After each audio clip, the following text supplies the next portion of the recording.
Hello everyone, आज हम लोग मियोसिस से स्टार्ट करेंगे। जनरली मियोसिस बच्चों को समझने में थोड़ा दिक्कत होता है, इसीलिए इस लेक्चर में कोई भी चीज़ को मिस मत कीजिएगा, ध्यान से देखिएगा तो मियोसिस क्लियर हो जाएगा। इमेज के साथ भी हम बताएंगे मियोसिस को। तो अभी हम अपना वीडियो हटा देते हैं। तो मियोसिस मतलब रिडक्शन डिवीज़न। रिडक्शन डिवीज़न क्यों? क्योंकि क्रोमोसोम का नंबर हाफ हो जाता है। मियोसिस जो नाम आया है वो मियोन से आया। मियोन का मतलब लेसन, लेसन मतलब घट जाना। और हम लोग जानते हैं कि क्रोमोसोम का नंबर जो है वो रिड्यूस हो जाता है मियोसिस में। इसीलिए इसीलिए मियोसिस को हम लोग रिडक्शन डिवीज़न भी बोलते हैं। और ये डिवीज़न जो है वो क्या प्रोड्यूस करता है? ये प्रोड्यूस करता है सेक्स सेल्स और गैमेट्स। तो गैमेट्स क्या क्या हो गया? जैसे कि मेल में स्पर्म और फीमेल में ओवा। ओवा या एग एक ही चीज़ होता है। और ये मियोसिस होता कहाँ पे? मियोसिस होता है रिप्रोडक्टिव ऑर्गन्स में। तो मेल में टेस्टिस के अंदर और फीमेल में ओवरी के अंदर मियोसिस होगा और प्रोड्यूस क्या करेगा? स्पर्म और ओवा प्रोड्यूस करेगा। और प्लांट्स में, ये तो हो गया ह्यूमन का केस। अब प्लांट का केस में जो मियोसिस होता है वो एंथर और ओव्यूल के अंदर होता है और प्रोड्यूस करता है पोलन ग्रेन और फीमेल गैमेटोफाइट। तो इतना ज़्यादा इसको लोड लेके नहीं देखना है, बस एक जनरल आइडिया के लिए दे रखा है। नेक्स्ट स्लाइड देखते हैं। Most significant aspect of meiosis. Meiosis का सबसे सिग्निफिकेंट एस्पेक्ट क्या है कि नंबर ऑफ क्रोमोसोम जो होता है वो हाफ हो जाता है। अब जैसे कि नॉर्मल ह्यूमन बींग्स में 23 पेयर ऑफ क्रोमोसोम होते हैं, लेकिन जो सेक्स सेल्स है मतलब जो गैमिट्स है यानी कि स्पर्म और ओवा, उसमें सिर्फ हैप्लॉइड नंबर ऑफ क्रोमोसोम होते हैं। और हैप्लॉइड और डिप्लॉइड का कॉन्सेप्ट मैंने कल के लेक्चर में बताया है। तो प्लेलिस्ट आप लोग चेक कीजिए, सबका प्लेलिस्ट अवेलेबल है। तो प्लेलिस्ट के हिसाब से लेक्चर 1 से लेकर अभी तक देख लीजिए, सब कुछ क्लियर हो जाएगा। तो गैमिट्स, हाँ गैमिट्स होते हैं हैप्लॉइड, यानी कि गैमिट्स के अंदर कितने क्रोमोसोम होंगे? सिर्फ 23 क्रोमोसोम। तो अब जैसे मेल गैमिट और फीमेल गैमिट दोनों आपस में फ्यूज कर जाएंगे, जैसे मेल गैमिट और फीमेल गैमिट दोनों में 23 क्रोमोसोम्स है। अब जब ये दोनों क्रोमोसोम फ्यूज कर जाएंगे तो वापस फॉर्म हो जाएगा 23 पेयर्स। 23 पेयर्स यानी टोटल 46। 23 पेयर्स या फिर 46 बोल सकते हैं इसको। तो इससे क्या होता है कि क्रोमोसोम का नंबर मेंटेन रहता है। ओके, नेक्स्ट स्लाइड देखते हैं। Significance of meiosis. मियोसिस का सिग्निफिकेंस क्या है? तो ये हम लोग बहुत बार रिपीट कर चुके हैं कि क्रोमोसोम का नंबर इसमें हाफ हो जाता है जो गैमिट्स है। और जब गैमिट्स फर्टिलाइज होते हैं, मतलब फर्टिलाइजेशन मतलब क्या? जब गैमिट्स फ्यूज़ हो जाते हैं, मेल और फीमेल गैमिट जब फ्यूज़ हो जाते हैं तो नॉर्मल जो 2n नंबर है यानी जो डिप्लॉयड नंबर है वो रीस्टोर हो जाता है। ओके, तो ये मियोसिस का पहला सिग्निफिकेंस हुआ। इसका सेकंड सिग्निफिकेंस देखते हैं कि जीन्स का मिक्सिंग अप होता है। अब जैसे कि हम जो भी बच्चे होते हैं वो एग्जैक्टली मदर या फादर के कॉपी पेस्ट नहीं होते, वो इसी वजह से क्योंकि मियोसिस में जीन्स का मिक्सिंग अप होता है। तो ये मिक्सिंग अप भी दो तरीके से होता है। ओके, दो तरीके से मिक्सिंग अप होता है। पहला तरीका हम लोग देखते हैं, maternal and paternal chromosomes get mixed up during the first reduction division as they separate from the homologous pairs. अब होमोलोगस पेयर क्या होता है हम लोग जानते हैं। इसको हम ज़रा डायग्राम के साथ दिखाते हैं कि यहाँ पे क्या बोला है। जैसे कि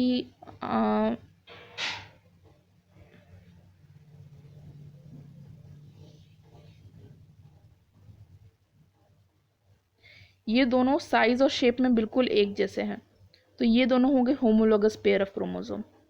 ओके, अब एक और ड्रॉ करते हैं।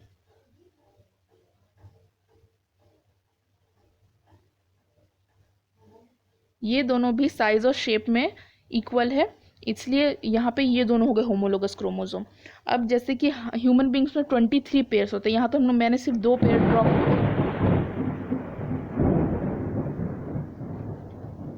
यहाँ पे मौसम काफ़ी ख़राब है, बादल बहुत ज़ोर से गरज रहा है, उसी का साउंड था।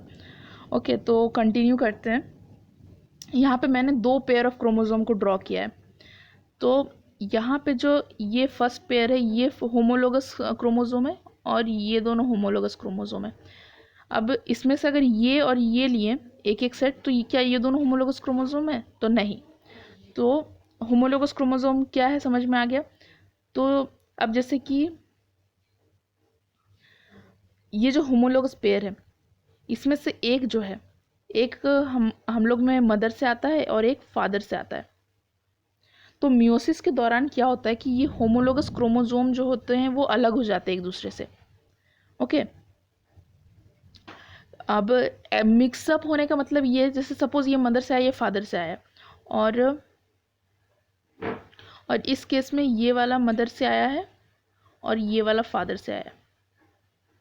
तो अब जब मिक्सिंग अप होगा तो हो सकता है जो सेल जब डिवाइड करेगा तो एक सेल में ये मदर वाला और ये फादर वाला एक सेल में चल जाए, और दूसरा जो सेल डिवाइड करके जो दूसरा सेल बनेगा उसमें ये दोनों चल जाए। तो इस तरह से क्या हुआ कि मैटरनल और पैटर्नल क्रोमोसोम जो है आपस में मिक्सअप हो गए। ओके, जो मैटरनल मतलब मदर से आया हुआ क्रोमोसोम, पैटर्नल मतलब फादर से आया हुआ क्रोमोसोम, वो मिक्सअप हो गए during first reduction division. Meiosis में 2 डिवीज़न होता है, उसको हम दिखाएंगे, उसको समझाने के लिए दिखाएंगे। उसके स्टेप्स हम लोग के लिए इंपॉर्टेंट नहीं है, पर समझना इंपॉर्टेंट है, तब जाके एग्जाम में पूछा जाता है माइटोसिस और मियोसिस का डिफरेंस। तो जब हम लोग मियोसिस का स्टेप थोड़ा समझ के रखेंगे तो वो जो डिफरेंस है वो हम लोग को रटना नहीं पड़ेगा। ओके, तो नेक्स्ट इसको देखते हैं। पहला टाइप तो हम लोगों ने देख लिया कि पहले मैटरनल और पैटर्नल क्रोमोसोम के बीच में मिक्सिंग अप होता है। अब while maternal and paternal chromosome are separating, तो मैटरनल और पैटर्नल क्रोमोसोम जो होमोलोगस पेयर में होते हैं वो दोनों सेपरेट होते हैं, पहला पॉइंट में हम लोग देखा था। लेकिन सेपरेट होने से पहले इनका जो क्रोमेटिड मटेरियल है वो आपस में एक्सचेंज होता है, और एक्सचेंज ये 2 होमोलोगस पेयर्स के बीच में ये एक्सचेंज होता है। ठीक है, और इस एक्सचेंज को हम लोग बोलते हैं क्रॉसिंग ओवर। अब इसको हम लोग इस डायग्राम में देखते हैं। यहाँ पे हम लोग को होमोलोगस क्रोमोसोम दिखाई पड़ रहा है, ये है होमोलोगस क्रोमोसोम। यहाँ पे ये मैटरनल क्रोमोसोम है, यहाँ पे दिख रहा है मैटरनल, और इस साइड वाला पैटर्नल क्रोमोसोम है।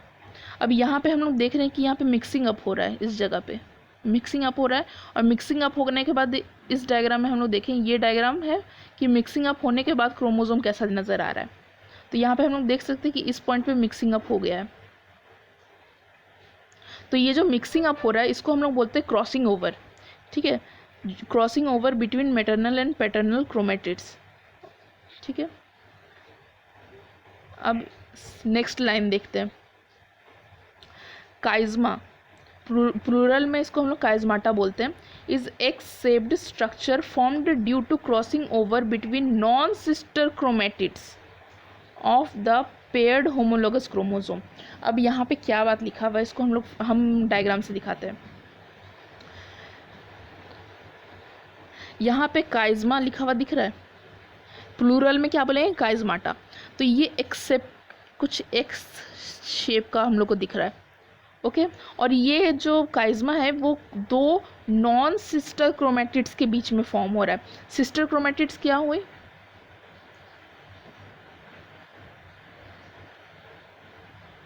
जैसे ये और ये दोनों सिस्टर क्रोमेटिड्स हुए, और ये और ये दोनों आपस में सिस्टर क्रोमेटिड है। लेकिन ये जो ब्लू कलर और रेड कलर का मैंने मार्क किया है, ये दोनों आपस में नॉन सिस्टर क्रोमेटिड है। ओके, तो यहाँ जो क्रॉसिंग ओवर हो रहा है वो नॉन सिस्टर क्रोमेटिड्स के बीच में हो रहा है। ओके,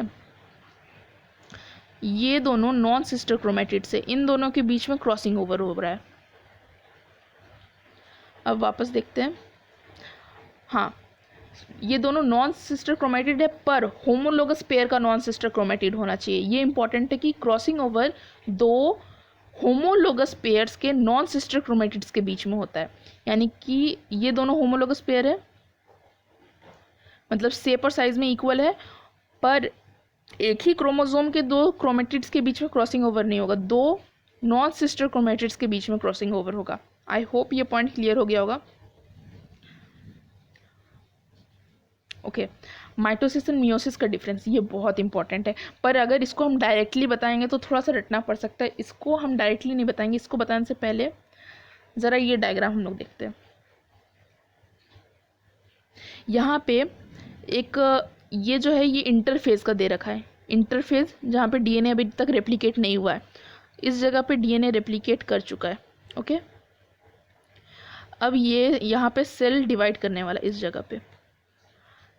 तो नॉर्मल जब हम लोग माइटोसिस पढ़े थे तो माइटोसिस में हम लोग क्या देखते थे कि माइटोसिस देखो इस जगह पे ये वाला इस एरिया को फोकस करते हैं। माइटोसिस में क्या होता है कि ये जो सिस्टर क्रोमेटिड्स होती हैं वो अलग हो जाती हैं, जैसा कि हम लोग यहाँ पे देख सकते हैं। इस जगह पे इस वाले एरिया में जो दो सिस्टर क्रोमेटिड्स हैं वो अलग हो गई है, ये माइटोसिस में होता है। मियोसिस में क्या अलग हुआ है? मियोसिस में क्या अलग हुआ है? मियोसिस में देखो क्या हुआ है, यहाँ पे जैसे दो होमोलोगस क्रोमोसोम्स है, ये दोनों होमोलोगस क्रोमोसोम है। अब मियोसिस में क्या हो रहा है कि सेल डिवाइड किया, यहाँ पे इस सेल में क्रोमोसोम का नंबर कितना है? 2। लेकिन अगर हम लोग देखें कि सेल जब डिवाइड कर चुका है तो यहाँ पे क्रोमोसोम का नंबर सिर्फ 1 है। ओके, सिर्फ 1 है। तो ये हो गया पहला डिवीज़न। मियोसिस में 2 डिवीज़न होता है, जबकि माइटोसिस में सिर्फ एक ही बार डिवीज़न होता है न्यूक्लियस का। यहाँ पे न्यूक्लियस 2 बार डिवाइड करता है, और इनफैक्ट पूरा का पूरा सेल 2 बार डिवाइड करता है। तो यहाँ पे जब पहला डिवीज़न हुआ इसको हम लोग मियोसिस 1 बोलते हैं। ये जो पहला डिवीज़न हुआ इसको हम लोग मियोसिस 1 बोलते हैं, या फिर रिडक्शन डिवीज़न भी बोलते हैं, क्योंकि यहाँ पे हम लोग देख रहे हैं कि क्रोमोसोम का नंबर हाफ हो गया है। यहाँ पे 2 से 1 हो गया, क्रोमोसोम का नंबर 2 से 1 हो गया है।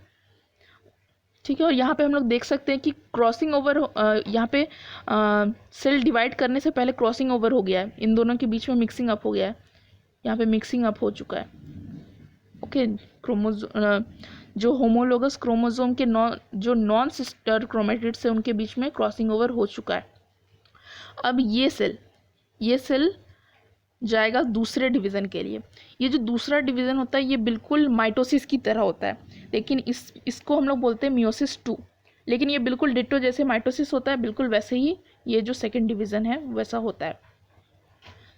ठीक है, तो यहाँ पे हम लोग को अब लास्ट में कितना सेल बना? लास्ट में मियोसिस में 4 सेल बन के आए।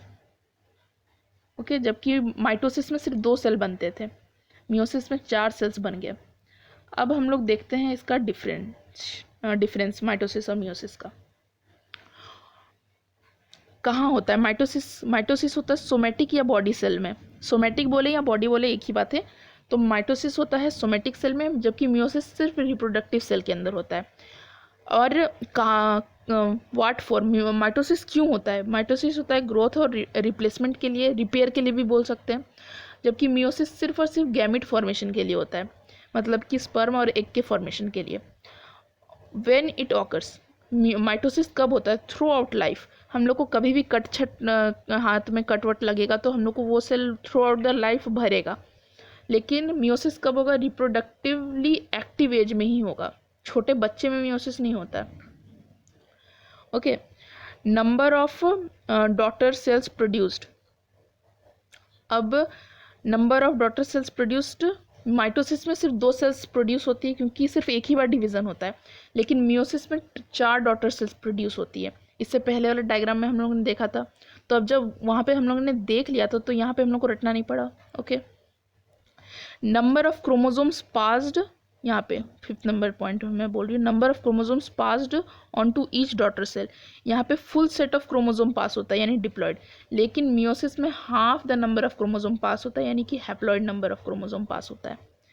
Number of nuclear division, mitosis में सिर्फ सिंगल न्यूक्लियर डिवीजन होता है, जबकि मियोसिस में 2 न्यूक्लियर डिवीजन्स होते हैं। Identity of chromosomes and genes in daughter cells, mitosis में बिल्कुल आइडेंटिकल सेल्स फॉर्म होती है, जबकि मियोसिस में randomly assorted between the gametes produced. जो क्रोमोसोम होता है मियोसिस में वो रेंडमली असॉर्टेड होते गैमेट्स में, और इसके वजह से जेनेटिक वेरिएशन आता है, क्योंकि जो क्रोमोसोम है वो मिक्सड अप हो जाते हैं। ओके, अब देखते हैं कुछ प्रीवियस ईयर का क्वेश्चन। mention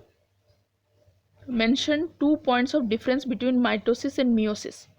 तो यहाँ पे दे भी दिया है कि किस पॉइंट पे डिफ्रेंशिएट करना है। तो number of daughter sales formed. तो आई वांट कि आप लोग कमेंट सेक्शन में इसका आंसर लिखें कि 1 का आंसर क्या होगा, 2 का आंसर क्या होगा, कि माइटोसिस में कितने number of daughter cells form होती है और मियोसिस में कितनी डॉटर सेल्स फॉर्म होती है। और chromosome in the daughter cells, अब किस में क्रोमोजोम नंबर मेंटेन रहता है, किस में क्रोमोजोम नंबर हाफ हो जाता है, ये आप लोगों को कमेंट सेक्शन में बताना है। और ये क्वेश्चन 2003 में भी पूछा गया, 2010 में भी पूछा गया है। ओके। तो इसी लेक्चर के साथ हम लोग का ये चैप्टर कंप्लीट होता है और इसका जेनेटिक्स चैप्टर भी कंटिन्यू हो रहा है, लेकिन जो नेक्स्ट लेक्चर है वो कल नहीं आएगा। जेनेटिक्स का जो थर्ड लेक्चर है वो काफ़ी कम लोगों ने देखा है, इसीलिए कल आप लोग जेनेटिक्स का थर्ड लेक्चर देख लीजिए और फिर जेनेटिक्स का फोर्थ लेक्चर परसों मैं डाल दूँगी, अपलोड कर दूँगी। तो और आप मेरे इंस्टाग्राम का आईडी मैं डिस्क्रिप्शन में दे दूँगी, तो वहाँ से आप लोग इंस्टाग्राम में हम अपडेट करते रहते हैं कि कौन सा लेक्चर कब आएगा, कौन सा लेक्चर रिलीज़ हुआ, या फिर कुछ भी चीज़ हमको इन्फॉर्म करना होता है तो हम इंस्टाग्राम में बता देते हैं। तो ओके, बाय।